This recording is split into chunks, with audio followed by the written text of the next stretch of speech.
We now need to discuss what this means. Not just that he's the undisputed heavyweight champion. Now comes the question of pound for pound. Everybody has been talking about this. He who is indeed the pound for pound king now.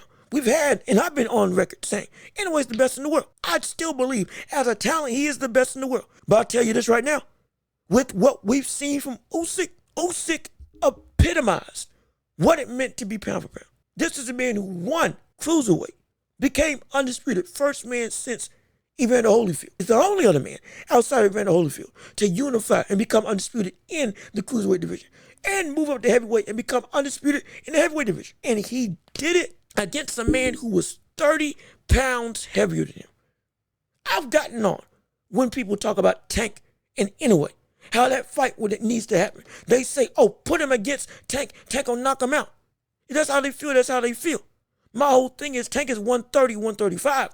Inoue's 122. There is still a big gap relative to that fight actually happened. We see that as a weight discrepancy, an insane weight discrepancy. Usyk versus Fury was the equivalent of seeing Terrence Crawford go up and fighting and beating Canelo Alvarez, rocking Canelo Alvarez. And we've been saying that if Crawford went and did that, and he went from 147 to 168 and knocked him out, even with him going from 154 to 168, still, we saw what happened with Jermell Charlo and do what we saw Jermell Charlo not be able to do and beat, potentially knock out, at least knock down at minimum, Canelo Alvarez and beats him, we will be ranting and raving. That's the best in the world. The historical significance of this bout on top of the weight discrepancy of literally being 30 pounds, 262 versus 232, and he beat him. He outclassed him.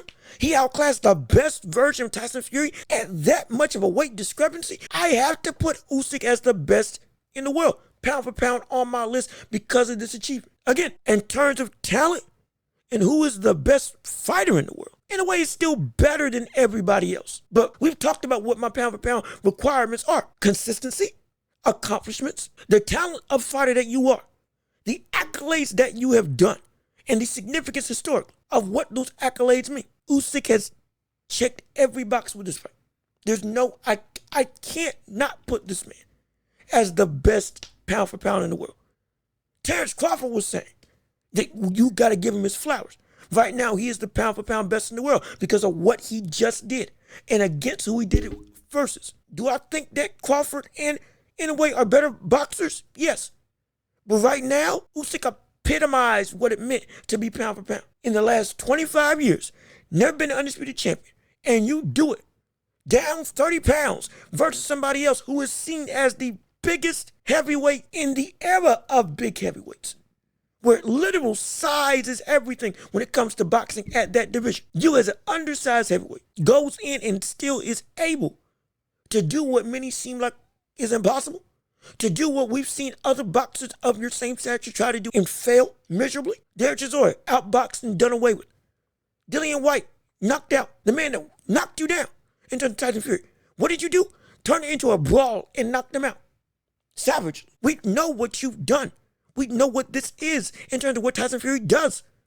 And you were able to finally be the man to beat him. Not only every single belt, but also the Ring Magazine title and the lineal heavyweight championship, going all the way back to the first ever heavyweight champion in the history of boxing. You took that mantle for yourself, as now you are the rightful ruler of the lineage, of the history of this division, the glamorized division, the biggest, literally the biggest division in boxing. I can't overlook that. I have to put him as the best pound for pound boxer in the world. I have to. I'm not trying to go and flip-flop, go back and forth, move and just, go with the wind, go with what everybody else is saying. No, I don't do that. Because remember, when I said Inoue was the best, I held on to that and still have been holding on to that, as he's the best in the world. As from a talent, pound for pound, I had him as the best. It would take something so monumental to knock him down. Terrence Crawford, I had him tied with what he did with Errol Spence Jr. And then with Inoue again going and dominating again, with that consistency, moved him back up to number one. Now, this is the thing to put him over Inoue. For now.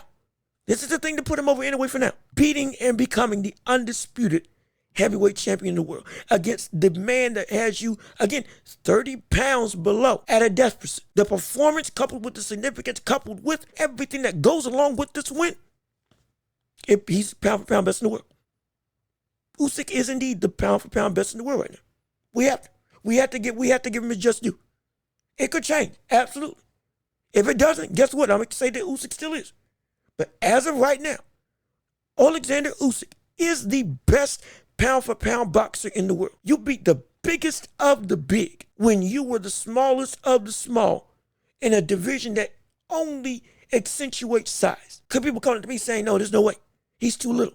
He's too much of a middleweight. Outboxed and performed at your best against the best version of who many people thought was the best boxer in that division. And you beat him, defining an era, defining a generation, being the man that everybody then now looks up to and says that is the standard.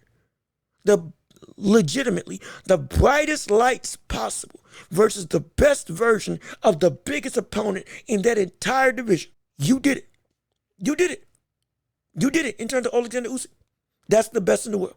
That is definitively the best boxer in the world, in my estimation.